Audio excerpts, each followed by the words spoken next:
Okay, good morning, everybody. The Talmud Torah sponsors of the day, Max and Brenda Lapkovsky, in honor of Yitzhak Meir's upcoming Bar Mitzva, Riva Mitzner In commemoration of the first yartzheit of her father, Larry Schneck, Aryeh and Chaim zt'l. A week of learning is by Aaron and Alana Weinberg in honor of their daughter's Bas Mitzvah, Adina Hinda.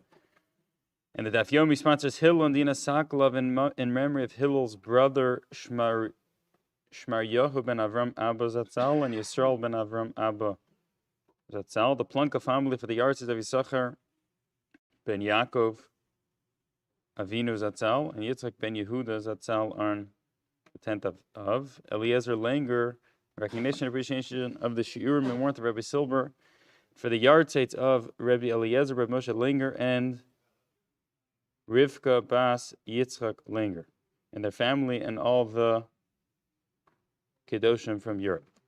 Okay. We will begin the bottom of Yud Beis and Yud Beis. We read this quickly at the end yesterday. 2 lines up. 3 lines up. Amr of Yehuda. Hani shushi v'shvatzri mesachin behu. So these are types of foods, types of vegetables, which are not normally eaten by people, and therefore they're not makabel tumah. So Rabbi Yehuda said that a person is allowed to eat to use them as his chach. Abaye Omer, b'shushi mesachachin, b'shvatzri lo mesachachin. Abaye said, the first one I agree to you, but the second one not. My time akevin to sari rechayu shavik lehu v'nafik. That since they smell badly, we're concerned that a person is not going to enjoy his sukkah, and therefore leave his sukkah in the middle of sukkahs.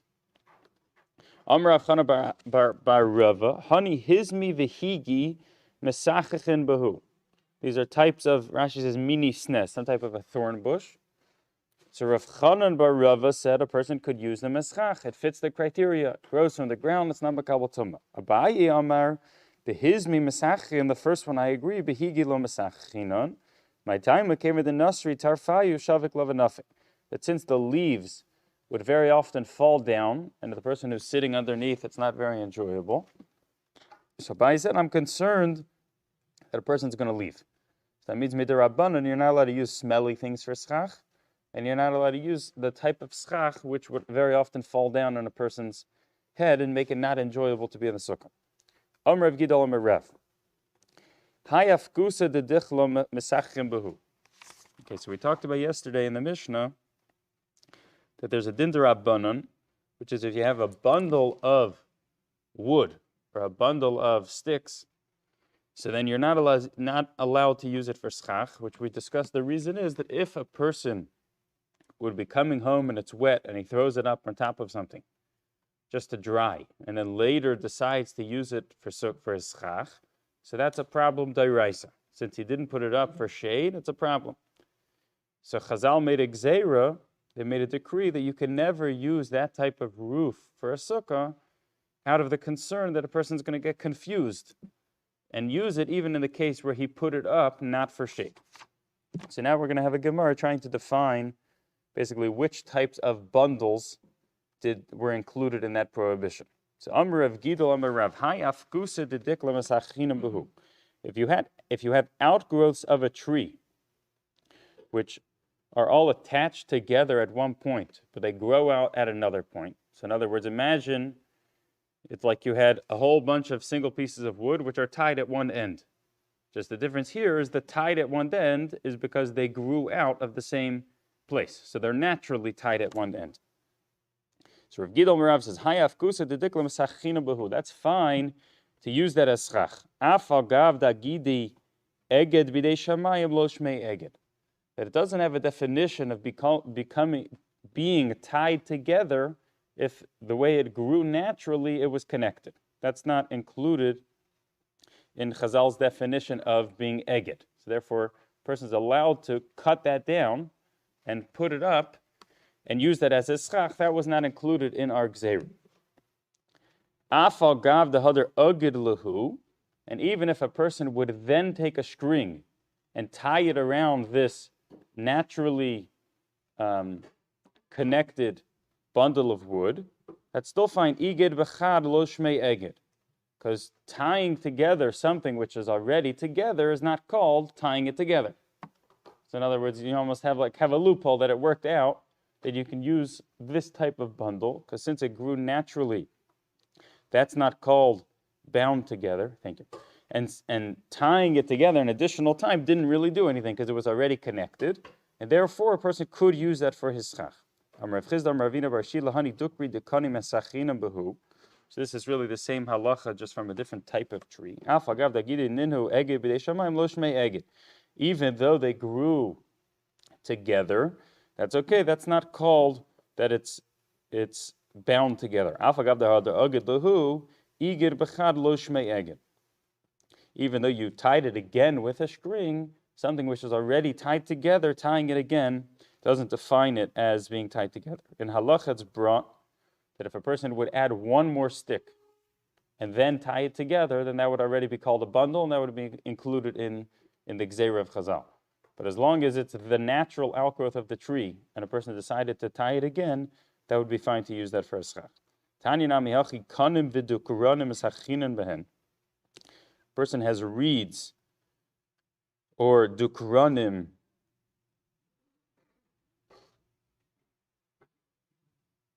So Rashi here says mashma trei mili. We're originally assuming it's two different things. V'dukranim k'mo yachbor bedeker.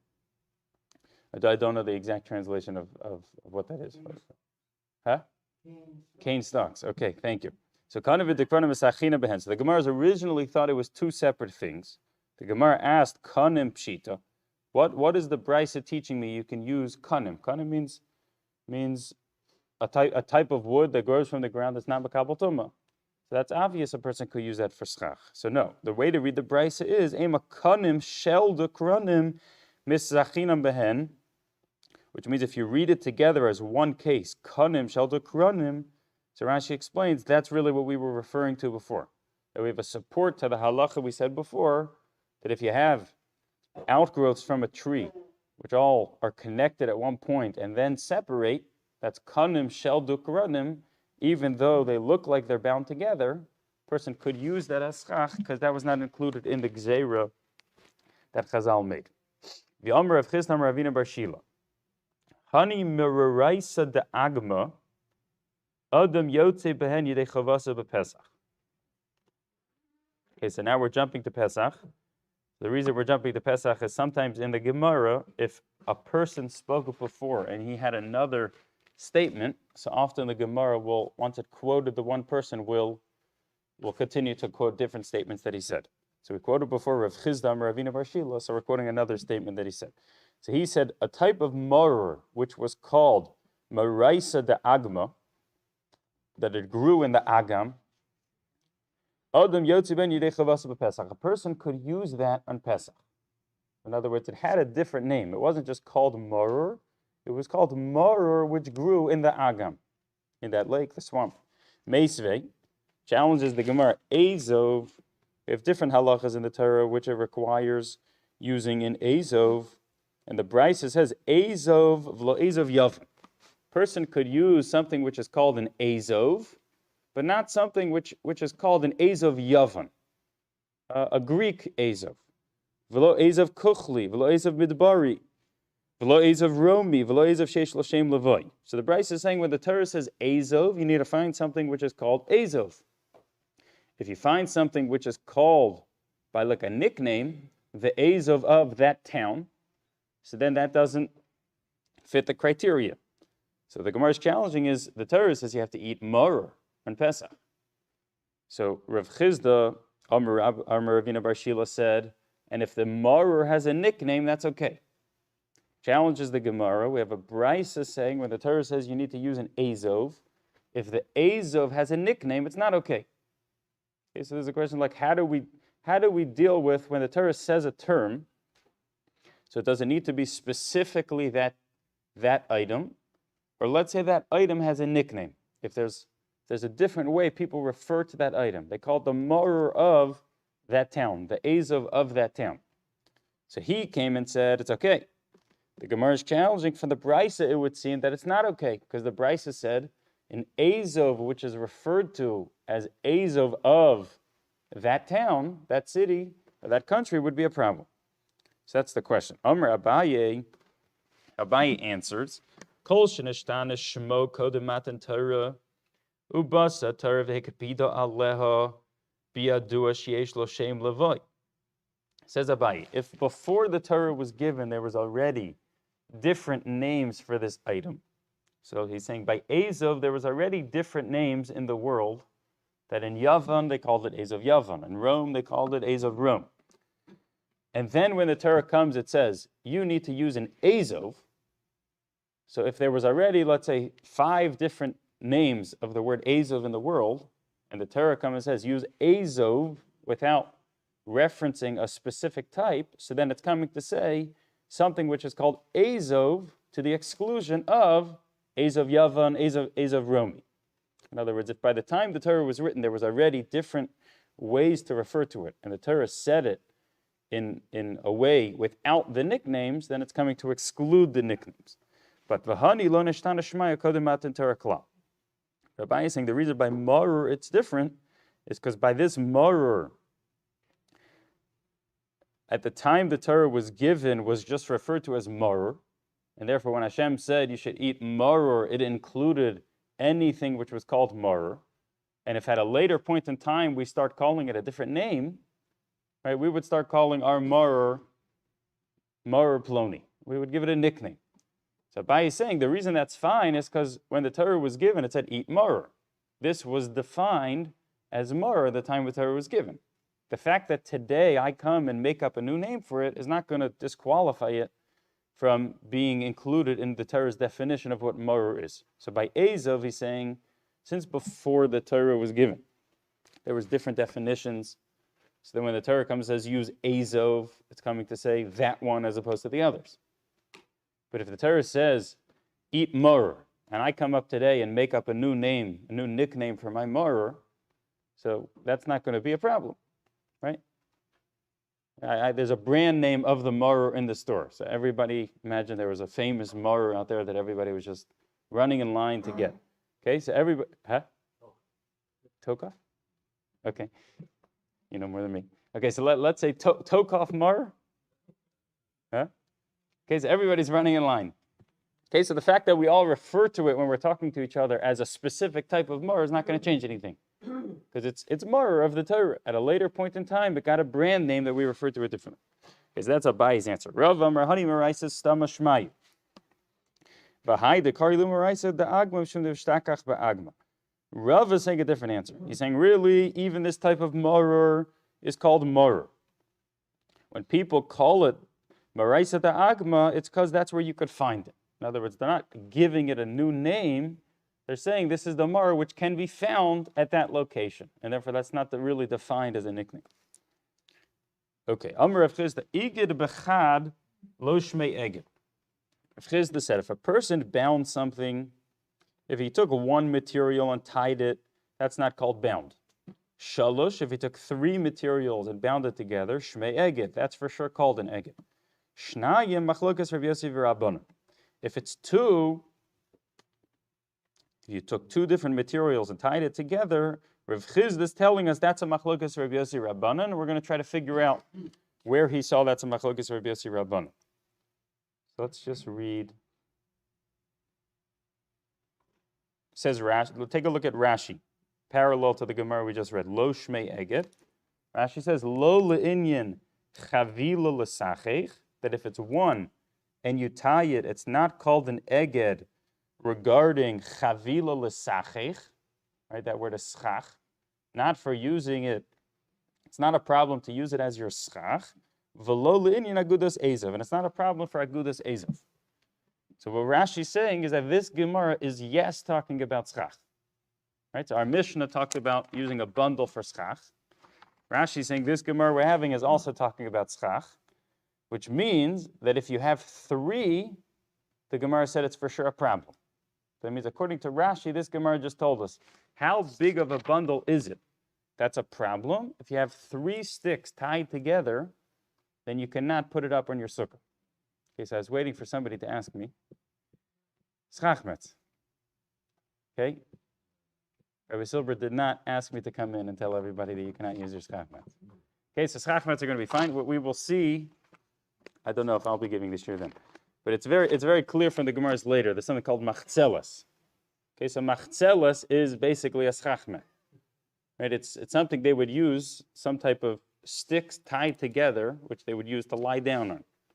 So it's, to me, it's very clear in the Gemara and in the Halacha that machzelas is totally fine. So the difference is that that's not called a chavila. In other words, that's not called a bundle of sticks. A schachmet is a bunch of little sticks tied together to make a straight line. In other words, you're not stacking them all on top of each other to carry it as a bundle. So it seems to me that that's why that's not included in this decree that we're making. But this Gemara is saying, according to Rashi, that if you have 3 sticks tied together in a bundle, that would be a problem. In Shulchan Aruch, we paskin not like this Rashi. Right? One could have learned this Gemara that the Gemara is not talking about Sukkah anymore. The Gemara is talking about when you have a halacha of agudas ezov, which is what the brisa of what we're going to bring is going to be about. So you can have a discussion. If it's 1 and you tie it, it's okay. If it's 3 and you tie it, it's not okay. 2 is a machlokas. Schach, we didn't talk about schach. And it would come out, this Gemara never defined for me when it's a problem. So in Shulchan Aruch, it's brought that as long as there's less than 25 sticks together, then it's really okay. So I mean, you could have 24 sticks together tied and throw it on top of your sukkah. That's not what our Mishnah was saying. Mishnah was saying 25 or more. Okay, but according to Rashi, it's saying if you have 3, it's a problem. If you have 1 and you tied it, it's okay. If you have 2, that's a machlokes Rav Yossi Rabbanan. The Tanan mitzvahs ezov shlosha klachin ubehen shlosha giv'olin. The mitzvah is to have 3 stalks, which each has a giv'olin, which Rashi says is the middle part of the branch, which the seed is on the top. Okay, so that's the first opinion. Rabbi Yossi Amar mitzvahs ezov shlosha giv'olin. Rabbi Yossi says you should have 3. V'shir of shnayim, which means if one of the 3 fell out, that's okay. V'gardom of kolshehu, and when after a person sprinkles many times, so then Rashi says it's very often that they would totally break. So if it breaks in that process, as long as there's a little bit left, it's okay. Okay, so we're going to be trying to pay attention to is where do we see a disagreement between the Rabbanan and Rabbi Yossi if there's 2? Right? Rav Chizda told us if there's 1 and he tied it, it's fine. If there's 3 and he tied it, everyone agrees it's a problem. Rav Chizda told us that the machlokas is if there's 2. So we're going to try to figure out where did he see that. So the Gemara says, "Ksal kadaitin mideshayriv shnayim, tchilasanami shnayim." We thought to say that if Rabbi Yossi holds that if there's 2 left over, which means 1 fell out, so then that means even at the beginning a person could make it just with 2 pieces of the wood tied together. When Rabbi Yossi said you should have 3, that was better. But halachically, it's okay if you started with 2 pieces of the wood tied together. So if that's what Rabbi Yossi said, it would be the Rabbi Yossi shlosha l'mitzvah, the Rabbanan shlosha la'akiv. So if Rabbi Yossi held that having the 3 is just preferable, better, but it doesn't change the status of being kosher as the agudas ezov, so then the Rabbanan must be disagreeing with something, must have been holding that you need 3. So maybe that's where Rav Chizda saw it. That in Rabbi Yossi who said 2, if it ended up with 2 is okay, we're assuming holds, even at the beginning when you make the bundle, you can do it with 2 sticks. And the Rabbanan are disagreeing with something, they must hold you need 3 sticks. So maybe that's where Rav Chizda saw the disagreement. Gemara says, no, Vatani Rabbi Yossi Omer, Ezov shetchilasa shnayim, v'shai Rav Echad apostle. Rabbi Yossi says explicitly that if at the beginning in making your agudas ezov, you only made it with 2 things together, it's a problem. Eino kasher achi tchilasa shlosha v'shir of shnayim. It's only good if at the beginning when you made it, it had 3, and then if one of the 3 fall out, it's okay. But you can't say in Rabbi Yossi that even at the beginning when you made this bundle, you can make it with 2 sticks, because it's explicit that Rabbi Yossi holds you need 3. So ipach Rabbi Yossi shlosha l'akad Rabbanan shlosha l'mitzvah. So Rav Chisda must have understood the opposite. That in Rabbi Yossi, it's clear in the Brisa that you need 3 at the beginning. So the Rabbanan are disagreeing. They must have held that that 2 is what you need, 3 is better. In other words, we flip the names. So Rav Chisda said, if you have 1 stick and you tied it together, everyone agrees that's not called an eged. If you have 3 and you tied it together, everyone agrees it's called an eged. If you have 2, Rabbi Yossi held that's a problem, and the Rabbanan were lenient and held that's okay. Vatanya, so normally Vatanya is a question. Here Rashi says b'nichusa. Sometimes the Gemara will bring up Brisa and use the word Vahatanya, and it'll be a support. So that's Rashi saying ub'nichusa, which means the Gemara is not trying to ask a question. Ezav shetchilasa shnayim v'shayrev echad kosher. That if you had an Ezav, which originally was with 2, and one of them fell out, it's kosher. It's only a problem if at the beginning it was 1, or right now the Gemara is reading it as, or it ended up with 1. Ask the Gemara, Shai Rav Echad Pasal Amrat Shai Rav Echad Kosher. The first line said, if you started with 2 and ended up with 1, it's okay. The next line we read it as saying, if you started with 1 or ended up with 1, it's a problem. So ask the Gemara, you just contradicted yourself. First you said if you ended up with 1, it's okay. Then you said it's a problem. Now the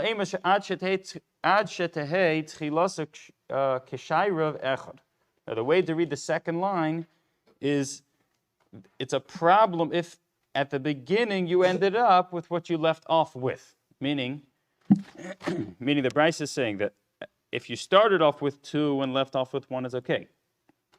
But if you started off with what I just left off with, which means you started off with 1, so then it's going to be a problem. So this is a Brisa, which is the Rabbanan's opinion, which we said before. Rabbi Yossi holds by an Agudas Ezav, you need 3. The Rabbanan, who we're seeing in this Brisa, are saying that even though you only started with 2, that's kosher. Okay, top of Amud Beis. Darish Meremer, Hani Asuraisa de Surah Mesachin Behu. Afagav the Ogdan, Leminyana Ba'almahu the Ogdan. Okay, so we're going back to our Mishnah. The Mishnah said a person cannot use a bundle of wood or reeds for Succah. Okay, so Meremer said that if you have an item which is sold together, tied together, but it's sold like that just for convenience for people to take it home, and the norm is you take it home and you separate it. There's no point for it to be together, so then that's okay. Why did they put it together? They put it together to count it, to schlep it home, to make it easier. But that's not included in the decree in the Mishnah. The Mishnah was a specific case. The person who comes from his field with his bundle of wood is going to throw it up on his sukkah. So he's saying if you have an item which a person, they sell it in the store tied together for a different reason, then that's not included in the decree of the Mishnah. A person could use that for Succah even while it's bound together.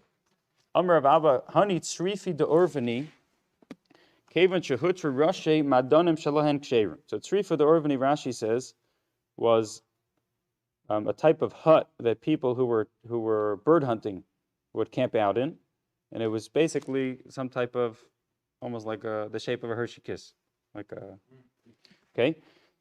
So how was it held together? It was individual pieces of wood which was tied at the top and had a tie at the bottom. Okay, so that's, the Gemara is talking about it because is that included in our Mishnah? In other words, you basically have a bunch of pieces of wood tied together at 2 ends in a little bit different of a shape. So Rab Abba Brahani Tzrifa Dervani Kevin Shehutru Rashi Madanim Shalahen Ksheru. He said once you took off the top connection, even though it's still connected around the bottom, it's okay. Ask the Gemara Vagidi Mitatori. What do you mean? It's still connected on one end. Amirav Papa de Shari Luhu. Yeah, he meant if you take out the top and the bottom, then it's okay. Rav Huda Rav Yeshua Afilu Temadul Shari Luhu Kol Eget Sheno Asil Latalta Lalosh Me Eget. That any type of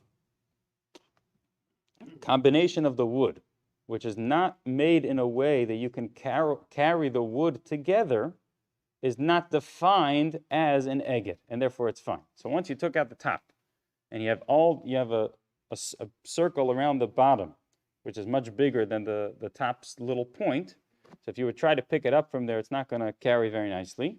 So he's saying that's not defined as being an eged, and therefore was not included in the halacha of the Mishnah. Amr Abba Amr Shmuel Yeraka Shamr Chachamim Adam Yotem Yidei Chavasa bePesach. Vegetables which a person could use for Pesach mevian es hatumah. They can transfer tumah, which means they can serve as an ohel if it's resting over a mace to allow the tumah to transfer.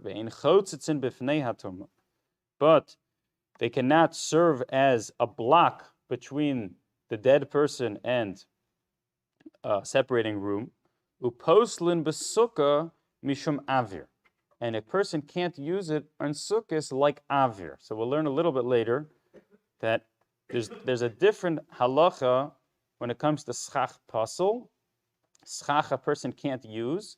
And when it comes to avir, which is not having something in the space. Okay, so it's more lenient if a person has schach pasel than if a person has nothing, which is interesting. Okay, so in other words, if a person has metal, which a person cannot use for schach, so then the shear to be a problem is 4 tvachim. If a person has nothing there, then the shear to be a problem is 3 tvachim, which means it's easier to have a problem than if you have bad materials there. So now his halacha is coming to say that if you have vegetables which are going to dry out, so then postlin basukkah mishum aver. The halacha is you have to deal with them as air. Okay, so Rashi says as long as they're moist and normal vegetables, so you're totally fine. In other words, they really are schach pasel. But once they start drying out, so then they're going to start drying out and start crumbling. And therefore, his concern was that's going to happen during Sukkot. And you're going to be left without a proper amount of schach and not realize. So therefore, he was stringent to say, you have to deal with it as avir. In other words, if they're in your roof, you have to deal with it as if they're not there, which is a stringency. Don't count it at all. So therefore, a person won't come to a problem on Sukkot. My time, what's the reason? Once they dry out, they're going to start crumbling and falling. Therefore, it's as if they're not there. But Rashi is clear. He's learning the Gemara is saying a din d'Rabbanan, which means as long as they are moist, it's 100% fine. The fact that there's a prediction that this is going to happen doesn't change anything today. But the problem is when that happens, I could have a problem. Therefore, we were stringent midrabbanan to say you always have to deal with it as avir, so a person doesn't run into a problem. Amar Rav Abba, Amar Rav Huna. Okay, so just a brief introduction before the next Gemara. There's a concept called yados, which means that if you have something attached to the food item, which could be makabel tumah, which its purpose is to help the food item in some way, so then that thing gets the status of a yad, which a yad means that it, just like the food is able to be makabel tumah, so the stick or the branch that it's attached to, which its purpose is to help with the food, gets the same status as the food. Okay, so you have a food which can be makabel tumah. If it's cut off the tree with a branch which helps out with the food, so that's called a yad for the food. A hand for the food. It helps the food. Okay, so just like the food can be makabel tumah, so the yad of the tumah can also be makabel tumah. Because that's the introduction. Now we're going to have two cases where there's going to be a disagreement if there is the status of a yad. The Amar Rav Abba, Amar Rav Huna, habotzer lagas ein lo yados. That a person who cut down a grapevine in order to make wine out of it, ein lo yados. The branches that came with the grapes don't have the status of a yad. Does a person want that branch with him when he's making his wine? All right, any good winemaker knows that you don't want the branches mixed in with your wine. It's not going to make the wine taste good. So even though when he chopped it down, it came with grapes and branch, the branches in this situation are not helpful at all. And therefore, Rabbi Abba Amar Rafuna is saying, Habotzer lagas, a person who chopped down grapes with wood in this scenario, ein lo yados. The wood, you can deal with it as if it's not there, and therefore the only thing that can be makabel tumah, can get tumah, is the food itself.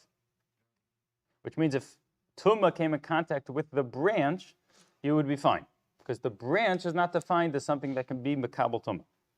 Rabbi Menashe bar Gada Amar Rafuna, Hagotzer l'tzchach ein lo yados. He said a different halacha.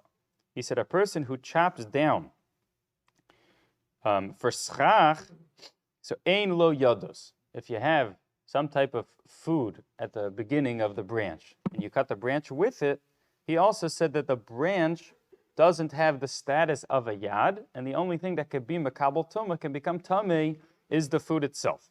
Okay, so we have two different statements.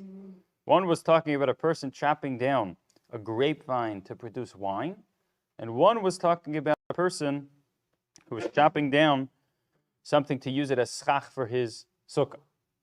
Okay, so now the Gemara is going to figure out which one is disagreeing with the other. In other words, they talked about two different things. Says the Gemara, Manta Amar Kotzer, if you said the second case, which means you're chopping down for your schach, that there's no halacha of yad on those branches, kol shekain botzer, then it's even more obvious when you're chopping down to produce wine that there's no status of yad. Why not? Because you don't want the branches in your wine. So if you even said when you chop down for schach that there's no status of yad on that type of branch, so then it's a kol shekain, all the more so if you chop down for the wine, where having the branch there is bad for me, that the thing would not have the status of a yad. But the other way, man da amra botzer shein lo yadus, but if a person, the first person who said that if you chop down the grapevine to produce wine, that wood does not have the status of a yad, because having the branch in my wine is bad. Aval kotzer yesh lo yadus. But he would hold that if you chop down to produce schach, then the wood would yes have the status of a yad. Why? Ultimately, it's good to have the food attached to the branch when you put it on your sukkah. As much as the food doesn't count as schach, but it's going to give some weight to the branch so that it won't fly off your sukkah so easily. So in other words, the disagreement is if you chop down a piece of a grapevine to produce wine, so everyone agrees the branches are not helpful. And in fact, it's going to hurt your wine. And therefore, for me, it would have been better if there weren't branches here. Therefore, we don't deal with the branch like the grape, and therefore it cannot be makabel tumah. The disagreement is, if you chop down a branch to put it on your sukkah, so how do you deal with that branch? One says that the food doesn't help me for my sukkah. I can't use the food as schach. It's able to be makabel tumah. And therefore, I don't like the fact that there's a connection between the branch and the food. And therefore, there's no status of yad. The other one says, as much as you can't use the food for your schach, but ultimately having the food there is going to keep your schach, the branch, in place. And therefore, you do like the fact that there's a connection between these two items. And therefore, the branch is going to, yes, be a yad for the food, which is tumah. Okay, so the disagreement is that case. The person who cut down for schach, does the branch have the status of a yad for the food to be makabel tumah or not? Name of the Rabbi Menashe bar Gada Tanohi. Gemara says, so let's see if Rabbi Menashe bar Gada, which was the second opinion, who said you cut down for schach, there's no yad. Let's see if this is a machlokas tanoim. It's a tanya. Suchi ta'einem ubehen ta'einem. A person cut down branches of a fig tree with figs on them. Parchilim ubehen anavim. Parts of a grapevine which had grapes. Kashan ubehen shibalim. Chabdos ubehen tamarim. Date branches with dates on them. Kulan impsolis merubala ochlin ksherim. So if a person wants to use it for schach, if there's more things which are no good, in other words, which are the branches, more so than the fruits, then it's okay. It's okay to use that as your schach, because most of the stuff is kosher for schach. Imlav psula. First opinion says, but if there's more fruits than there is branch, then it would be a problem, because most of the thing you're using for your sukkah is not kosher for schach. Acherim omrim, achu kashin meruben ala yodos ve'al ha'ochle. The second opinion said that no, you need to have enough branches, enough of the wood materials, more than the food and the yodos, the branches which are helping the food. So we seem to have a disagreement. Do we count just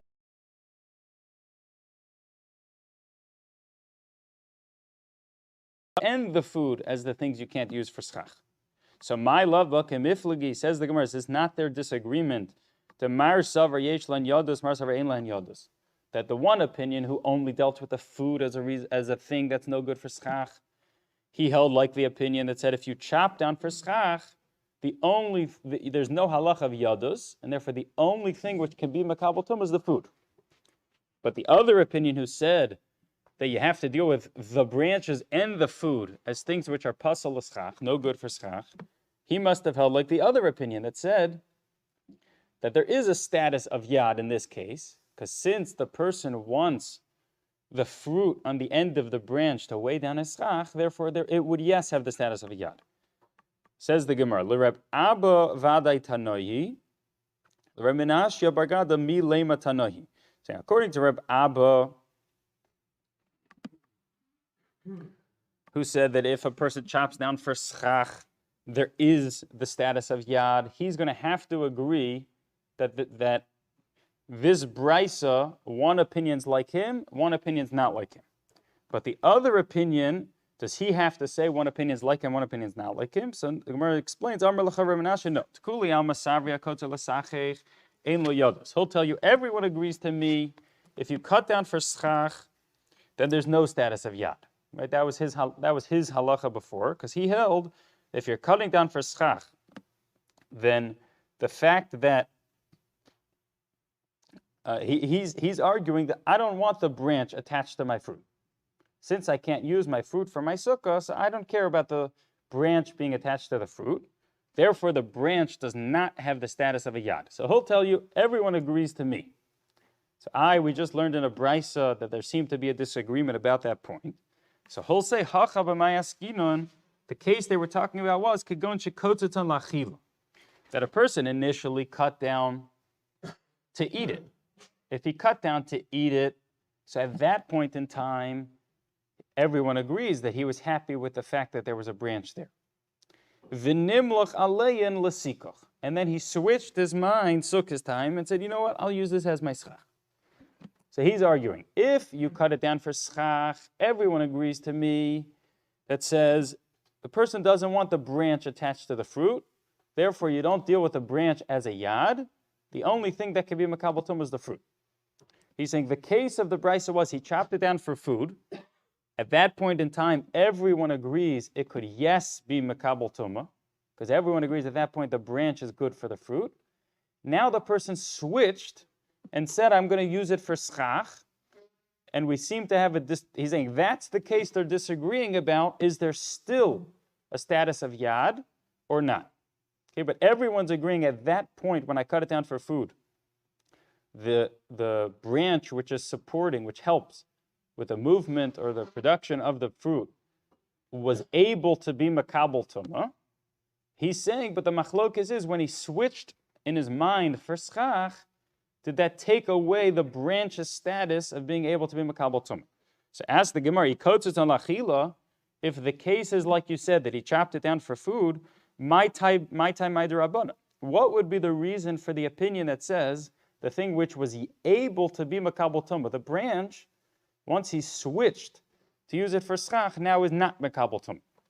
V'chi tema kasavi rabbanon keva denimlach alein l'sikach batal lemachshavto. Maybe you'll tell me that the rabbanon hold that since he switched his mind, the thing which was able to be makabel tumah is no longer. But that's not true. Can a person change the status of the item just with his thought? That's not. The Mishnah says, Kol hakelim yarden lidei tumasan b'machshava. That a kli, in being defined as a kli, as a utensil, to be able to be makabel tumah, Kol hakelim yarden lidei tumah b'machshava. That a person can decide in his mind what he's using it for. And if he decides he's using it for something which its production is finished, so it has the status of a kli, and if tumah touches it today, it could become tummy. But ve'ein olin mitumasa ela b'shinoi ma'isa. But something which is able to be makabel tumah, a person cannot just switch in his mind to take away that status. What a person needs to do is a shinoi ma'isa. That means he needs to affect it physically. Okay, so the Mishnah is telling us to get the status of being able to be makabel tumah, a person can decide in his head that I'm going to use this skin as a tablecloth, and if the skin is finished as a tablecloth, so now it's a tablecloth, it can be makabel tumah. But if something's already able to be makabel tumah, so then to take away its status and make it something which is no longer a kli again, that he needs to physically affect it. B'shinoi ma'isa. Sha'ma'isa motzi miyad ma'isa. That if a person does a physical action to change the item, it can take away a physical action he did to make it into a kli. Umiyad machshava, and take away the thought that he had to make it into a kli. But machshava, but a thought, eina motzia lo miyad ma'isa v'lo miyad machshava. That if a person made something a kli with his thought by saying, I'm using this for something which it's finished for, or he physically cut it up and turned it into the type of utensil he wants to use, once the item can be makabel tumah, so then switching in his mind is not able to take it away.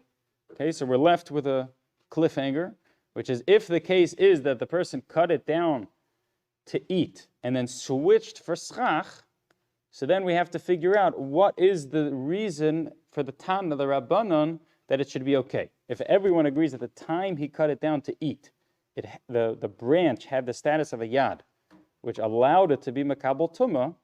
So how come Sukkah's time when the person switched his mind, now it's going to take away the status that that branch had for being able to be makabel tumah?